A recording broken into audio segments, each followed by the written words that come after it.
wasu sun so ni, wasu na tsana gare ni. Ko kun ki kun so, haka dai za ku bari ni. Lokaci ne, wata rana za a gan mu. Idan rabu ya so, mu ma a za a ci mu. Kwalelan shahogiwa dole ne ya barta. Cikin kalamanmu, magana muke ta tsafta. Mu da masoya, tamkar jini da hanta. Idan na yi kuɗi, malam dole ne na huta.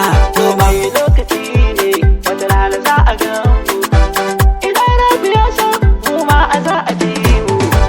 Ka furta alkhairi sannan kar ka furta shari. Shi ko shari in kai za ka gan shi tari. Zaman duniyar nan komai sai da tsari.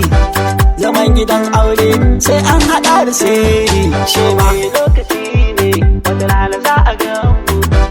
Idan rabu ya so, mu ma a za a ci mu. awar mamani ne faɗa ka ƙara. Sako idan mun so a take za mu tura.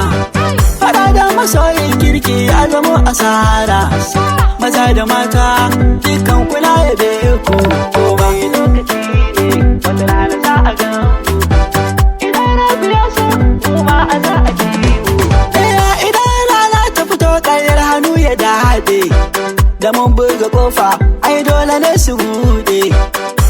Idan sun san mu ne a take za su daɗe. Da an ce ga awal a take za su ruɗe.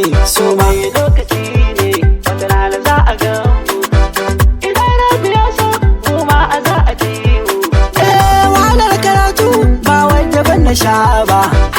Wahala ta waka ba wacce ban na sha ba. Wahala ta market ba wacce ban na sha ba. Wahala ta aiki ba wacce ban na sha ba. Noma lokaci ne, wata rana za a gan mu. Idan rabu ya so, mu ma a za a ci mu. masoya na ni awal ya zana barku. Kuna nuna min so ya zan tsane ku. Dare da rana in ne posting ya zana ganku. Kuna min ne subscribe sannan ku danna like. Lokaci ne, wata rana za a gan mu.